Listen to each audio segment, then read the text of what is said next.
Mark సువార్త 4వ అధ్యాయము.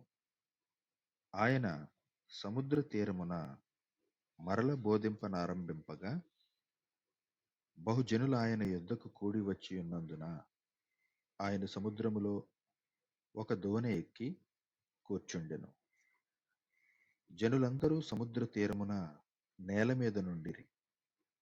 ఆయన ఉపమాన రీతిగా చాలా సంగతులు వారికి బోధించుచు తన బోధలో వారితో ఇట్లనెను.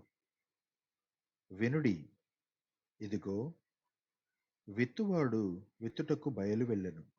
వాడు విత్తుచుండగా కొన్ని విత్తనములు త్రోవ ప్రక్కన పడెను.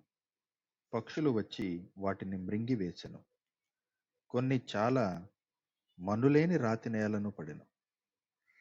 అక్కడ మన్ను లోతుగా ఉండనందున అవి వెంటనే మొలిచెను గాని సూర్యుడు ఉదయింపగానే అవి మాడి వేరు లేనందున ఎండిపోయెను. కొన్ని ముండ్ల పొదలలో పడెను. ముండ్ల పొదలు ఎదిగి వాటిని అణచివేసెను కనుక అవి ఫలింపలేదు. కొన్ని మంచి నేలను పడెను. అవి మొలచి పెరిగి పైరై 30 60 100 ఫలించెను. వినుటకు చెవులు గలవాడు వినుగాక అని చెప్పాను. ఆయన ఒంటరిగా ఉన్నప్పుడు 12 మంది శిష్యులతో కూడా ఆయన చుట్టూ ఉండిన వారు ఆ ఉపమానమును గూర్చి ఆయననడిగిరి. అందుకాయన, దేవుని రాజ్య మర్మము తెలుసుకొనుట మీకు అనుగ్రహింపబడి ఉన్నది కాని వెలుపల నుండి వారు ఒకవేళ దేవుని వైపు తిరిగి పాపక్షమాపణ పొందుదరని, వారు చూచుటకైతే చూచియు కనుగొనకను, వినుటకైతే వినియు గ్రహింపకయు నుండుటకును అన్నియు ఉపమాన రీతిగా వారికి బోధింపబడుచున్నవని వారితో చెప్పెను. మరియు ఈ ఉపమానము మీకు తెలియలేదా? అలాగైతే ఉపమానములన్నీయూ మీకెలాగు తెలియనెను? విత్తువాడు వాక్యము విత్తుచున్నాడు. త్రోవ ప్రక్క నుండి వారెవరనగా వాక్యము వారిలో విత్తబడును గాని వారు వినిన వెంటనే సాతాను వచ్చి వారిలో విత్తబడిన వాక్యం ఎత్తుకొని పోవును. అటువలే రాతి నేలను విత్తబడిన వారెవరనగా వాక్యము విని సంతోషముగా అంగీకరించువారు. అయితే వారిలో వేరు లేనందున కొంతకాలము వారు నిలుతురు గాని వాక్యము నిమిత్తము శ్రమయైనను హింసయైనను కలుగగానే వారు అభ్యంతరపడుదురు. ఇతరులు ముండ్ల పొదలలో విత్తబడిన వారు. వీరు వాక్యము విందురు గాని ఐహిక విచారములను ధనమోసమును మరి ఇతరమైన ఆపేక్షలను లోపల చుచ్చి వాక్యమును అణిచివేయుట వలన అది నిష్ఫలమగును. మంచి నేలను విత్తబడిన వారెవరనగా వాక్యము విని దానిని అంగీకరించి 30 60 100 ఫలించువారని చెప్పాను. మరియు ఆయన వారితో ఇట్లనెను. దీపము దీపస్తంభము మీద నుంచబడుటకే గాని కొంచెము క్రిందనైనను మంచము క్రిందనైనను నుంచబడుటకు తేబడదు గదా. రహస్యమేదైనను తేటపరచబడకపోదు. బయలుపరచబడుటకే గాని ఏదియూ మరుగు చేయబడలేదు. వినుటకు చెవులెవనికైనా నుండిన ఎడల వాడు వినుగాకనెను. మరియు ఆయన, మీరేమి వినుచున్నారో జాగ్రత్తగా చూచుకొనుడి.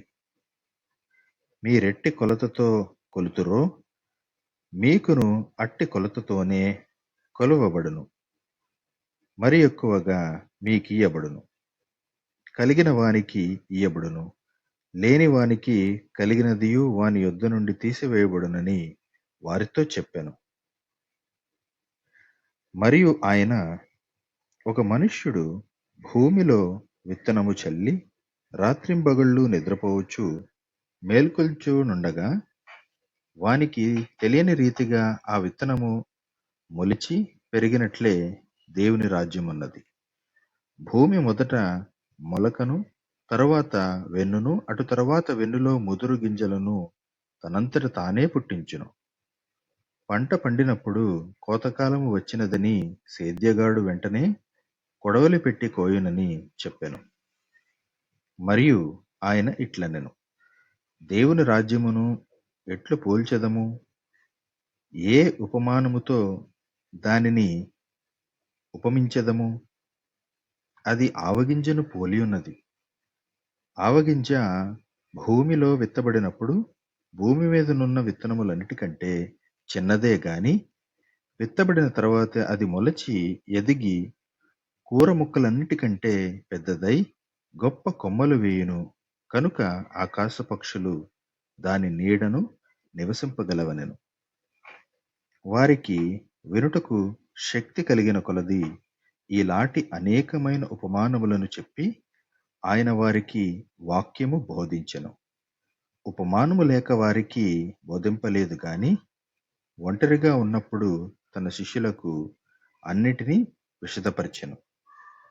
ఆ దినమే సాయంకాలమైనప్పుడు ఆయన అద్దరికి పోవుదమని వారితో చెప్పగా వారు జనులను పంపివేసి ఆయనను ఉన్నపాటున చిన్న దోణిలో తీసుకొని పోయిరి.